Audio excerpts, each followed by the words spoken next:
Muy buenas a todos y bienvenidos al Rincón Práctico. Hoy vamos a hablar de la desorbitada subida de precios de los coches, sus motivos y la perspectiva que tenemos por delante. Que los precios de los coches han subido mucho desde la pandemia especialmente es un hecho. Pero, ¿cuánto es ese mucho? Pues desde Coches.com, la OCU y Shataka, entre otros, han realizado varios estudios, algunos sobre más de 500 modelos, comparando su precio medio en la última década, especialmente desde 2019 hasta hoy en día. Y las diferencias son realmente sorprendentes, ya que algunas marcas y modelos han llegado a subir su factura hasta un 75% en solo 5 años, y otros hasta un 140% en una década. Pero antes de hablar de números, ¿qué está pasando? ¿Por qué los precios se han disparado de tal manera? Pues hay varias razones, y una de ellas no tiene fundamento objetivo, pero vamos a verlas. Hay factores que son comunes y que afectan a cualquier bien de consumo como el IPC o la inflación. De hecho, el IPC acumulado en los últimos 5 años es de más del 15%.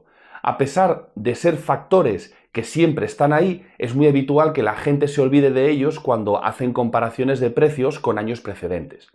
No obstante, es obvio que las desorbitadas subidas de precio de los vehículos superan con creces ese IPC. Por tanto, la clave está en los otros factores. El primer factor específico de esta subida de precios viene dado por el crecimiento tecnológico. Podríamos decir que hasta 2010 los coches tenían la tecnología justita para el día a día. Salvo en los vehículos de alta gama, lo normal que se le exigía a un coche bien equipado era que tuviera climatizador, control de velocidad, sensores de aparcamiento, que en aquel momento pues solo los veíamos en las versiones más equipadas y normalmente solo en la defensa trasera, Bluetooth y reproductor MP3. Y en materia de seguridad lo único que había era el ABS, el control de tracción y el de estabilidad, que aún no era obligatorio en aquel momento. En solo 14 años los coches han pasado a ser prácticamente ordenadores con ruedas. Y no solo los modelos altos de gama, sino también los coches más urbanos. En los 90 o la primera década de los 2000, si queríamos un coche bien equipado, teníamos que irnos a los segmentos superiores. Porque antes, cuanto más pequeño era un coche, menos cosas podía equipar. Sin embargo, ahora un coche de segmento B puede equipar prácticamente de todo. Y a nivel de seguridad la dotación es gigantesca. Hoy en día hasta un Dacia puede equipar un navegador, cuando hace una década era un equipamiento reservado casi a los modelos más altos de gama y previo pago de una generosa cuantía. Un vehículo moderno, sin embargo, sin Android Auto y Apple CarPlay, es que ya se le ve como jurásico y parece que la cámara de marcha atrás es el mínimo exigible. Lo normal ya es, para muchos, tener la cámara perimetral y evidentemente con luces full LED. Todo eso hay que pagarlo. Los coches han aumentado en complejidad y la incorporación de procesadores para gestionar las nuevas funciones ha llevado a la industria a una nueva dependencia tecnológica, como luego veremos. El segundo factor que afecta a la subida de precios está muy relacionado con el anterior, el aumento de medidas de seguridad por imperativo europeo. Como dije antes, hasta 2014 solo era obligatorio el ABS en los coches. En noviembre de ese año fue cuando se hizo obligatorio el control de estabilidad, y a partir de ahí Europa no ha parado de aumentar la dotación electrónica de seguridad en los coches. Lo que pasa es que hasta hace bien poco lo que hacía Europa era poner como obligatorios sistemas que ya estaban presentes en la mayoría de coches, elementos que casi todas las marcas iban implementando como parte de su evolución tecnológica normal. Por tanto, en la mayoría de marcas, la obligatoriedad de Europa no repercutía en los precios. Sin embargo, desde la pandemia, Europa se ha venido arriba imponiendo sistemas que en la mayoría de casos solo muy poquitos coches tenían, obligando a las marcas a añadir, de golpe, una batería de equipamientos a sus modelos para poder seguir vendiéndolos. El caso más extremo es el de Dacia, que equipaba lo justito, y de golpe tuvo que implementar en su gama un montón de sistemas, lo que repercutió directamente en el precio, con una subida media de 1.500 euros por modelo. El ejemplo más claro del nuevo requisito y el que más afecta es la imposición de Europa de equipar cajas negras en los coches, algo que ninguna marca tenía y que va a suponer una subida media de unos 500 euros por coche. Como os decía, no es lo mismo poner como obligatorio el control de estabilidad cuando el 90% de los coches ya lo tenía, que imponer una caja negra que nadie equipa. Evidentemente, esto a quien más afecta es a los modelos económicos de las marcas. Y a toda Dacia, que de hecho tuvo que cambiar incluso de denominación y concepto de marca, que pasó de low cost a esencial. Si hay que poner tanto equipamiento obligatorio, además del equipamiento imprescindible que año tras año aumenta, pues es imposible seguir fabricando coches sencillos de esa forma. Así que no quedaba más remedio que currarse más el diseño para poder captar a un nuevo público que incluso antes no hubiera optado nunca por un Dacia. La tercera causa está también relacionada con las anteriores, la escasez de microchips. El aumento de la tecnología implica un aumento de procesadores y sistemas informáticos en los coches. Todo está gestionado ahora por microprocesadores, que cuentan con placas base, conectividad inalámbrica y un largo etcétera. En solo 5 años, la demanda de este tipo de componentes se disparó de una forma exponencial año tras año. Pero con la pandemia todo quedó paralizado. Las fábricas de coches de todo el mundo se detuvieron y por tanto la demanda de microchips para la industria del motor también se detuvo. Sin embargo, el confinamiento y las limitaciones de movilidad que padecimos en la parte dura de la pandemia provocaron una demanda nunca vista de dispositivos multimedia. Nunca se vendieron tantos ordenadores portátiles, tablets, smartphones y videoconsolas.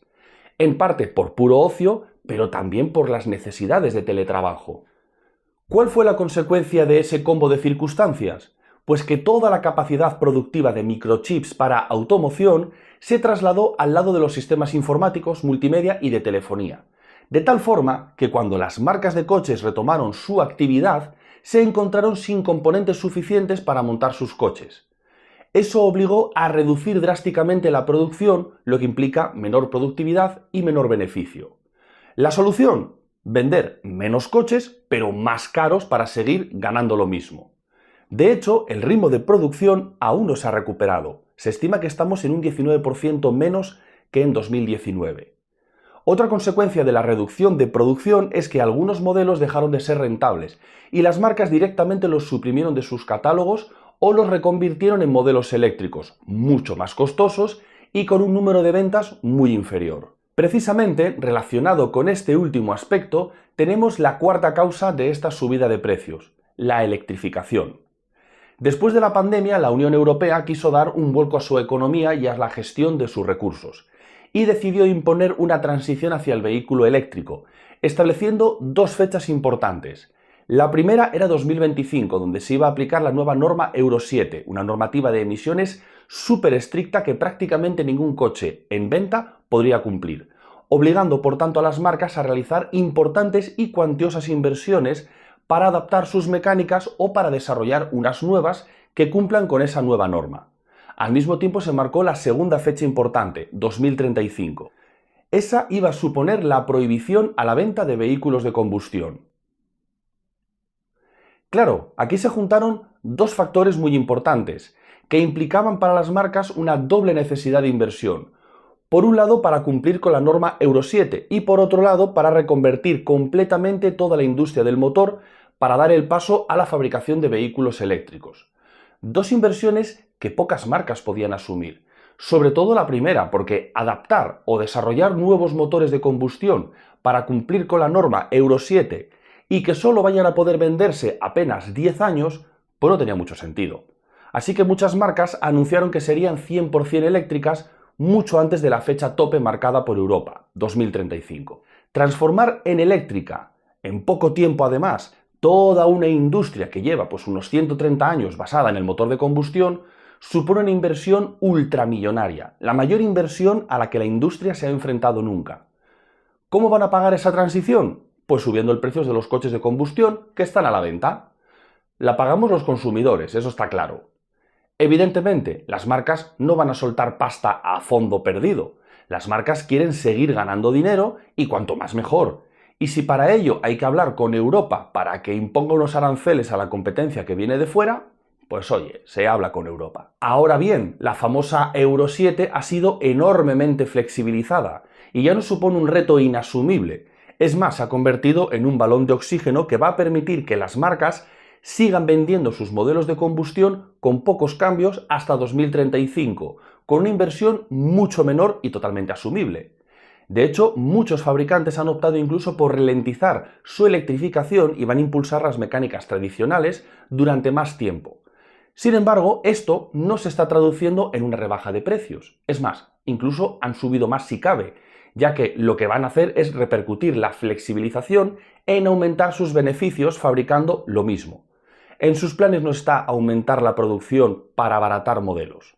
A todos estos factores tenemos también la crisis provocada por la guerra de Ucrania, que trajo consigo una importante subida de la inflación a toda la zona euro, con el consiguiente incremento de precios. Pero la inflación ya ha bajado y no ha repercutido en los precios. Subir se suben rápido y con facilidad, pero bajar, eso es como la gasolina. Si hoy sube $1 el barril de Brent, mañana mismo tenemos una subida de la gasolina de varios céntimos. Pero si el barril de Brent baja $10, no os preocupéis, que no van a bajar en la misma proporción la gasolina ni a la misma velocidad. Las marcas aprovechan, suben porque tienen que subir, pero luego lo dejan ahí para aumentar su margen de beneficios o para colarte como ofertones, rebajas puntuales que no son tales, ya que el precio ofertado es aún más alto que antes de la subida.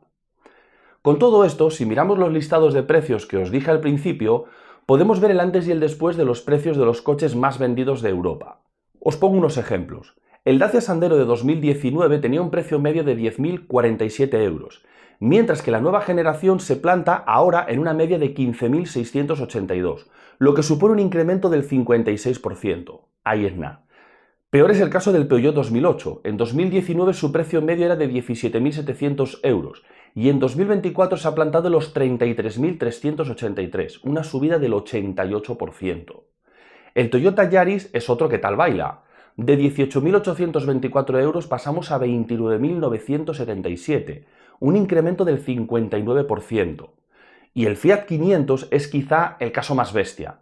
En 2019 el precio medio era de 17.700 euros, mientras que ahora es de 31.067, un 75% mayor. Pero si nos remontamos más atrás, a 2014, la subida total es del 147%.